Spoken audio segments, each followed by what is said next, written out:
Hi there, I'm Gideon Rose, and welcome to another edition of Foreign Affairs Focus. We have the good fortune to be here today with Martin Feldstein, George Baker Professor of Economics at Harvard, former head of the National Bureau of Economic Research, the chair of the Foreign Affairs Advisory Board. He's also the author of a number of articles over the years in foreign affairs, including one in our January-February issue called The Failure of the Euro, the Little Currency That Couldn't. So, Marty, you opened this piece, which is a sort of bookend to another famous one you did 15 years ago, predicting the euro's failure, by saying the euro should now be recognized as an experiment that has failed. So, why did the euro fail, and is it really inevitable that it's going to break up? It failed in two senses. It failed in its political mission. The original idea was that by having a single currency, it was going to propel the countries to come together to form a United States of Europe. That was going to eliminate conflict among those countries.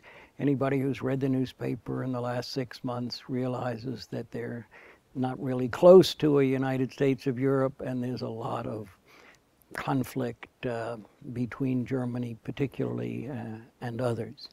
It also failed in an economic sense, in that, and I think that was quite predictable, because trying to put a dozen, as it originally was, 17 now, very different countries into a single currency, a single exchange rate, when those countries are so different in their economics, wasn't going to work, and we're seeing the results of that. But even if the marriage was troubled, is divorce really an option? I mean, don't European countries have to stay in it for the children?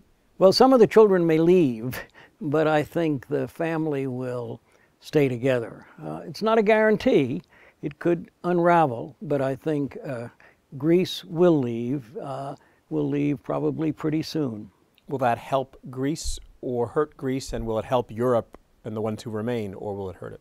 I think it will be better for Greece than staying in and going through the kind of painful, negative growth that's been going on year after year, and that would have to continue for 5 or 10 years more. So I think Greece, by pulling out, devaluing its currency, shifting to a new currency and devaluing that currency, will be able to give a real boost to employment in Greece, to GDP growth in Greece, but there will be serious problems for Greek institutions and a loss of spending power on the part of individuals in the short run. What about Europe more generally outside of Greece? It's going to create problems, but Greece is small enough that while there will be a hit to German banks, to the Bundesbank, to the ECB, it's not going to, unless it starts to spread, it's not going to have very adverse effects on Europe as a whole.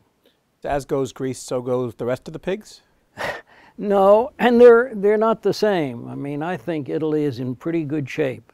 I think under Mario Monti, they did important things to bring down the long-term path of their fiscal deficit, so that the IMF forecasts that by next year, on a cyclically adjusted basis, they'll actually have a budget surplus.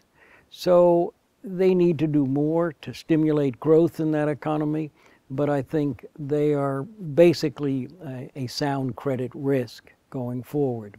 Spain is more uncertain. We don't really know just how much trouble the banks are in.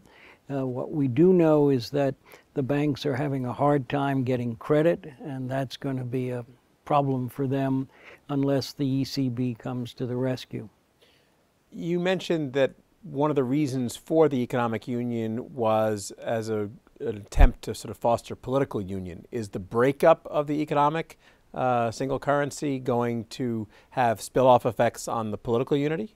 Well, there really isn't political unity. They didn't succeed in reaching that. There's still those who advocate that there should be an economic union which is backed up by taxing powers and borrowing powers for the EMU as a whole, the monetary union as a whole, but that's not happening. You were I won't say mocked, but it certainly scoffed at a bit when you made your bearish predictions in the 90s over this issue. Do you feel any satisfaction now, or is it sort of more in sorrow than in anger? Well, it's really neither. I mean, it was an analytic piece back then, kind of warning, in a sense, to Britain not to rush in, but just an analytic piece saying this is not good politically and it's not good economically. How much does this, what's going to go down in Europe, affect the United States and the global economy more generally? Well, what's happening now in Europe is the value of the euro is falling sharply. And if that continues, that'll actually help the European countries. It'll help their exports.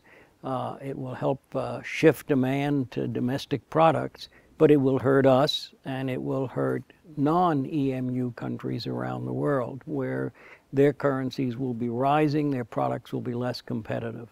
China's slowing down a little bit. Europe's in deep trouble. Does the dollar get a new lease on life simply because everybody else is in even worse trouble than the United States? Well, the Chinese currency has been rising over the last few years, and the China slowdown is a slowdown to a number like 8%. So we don't have to shed too many tears for the Chinese. No, I think what's really going on is that for the last few years, large holders of dollars, sovereign wealth funds and the like, were shifting into euros because they felt they were overweight dollars.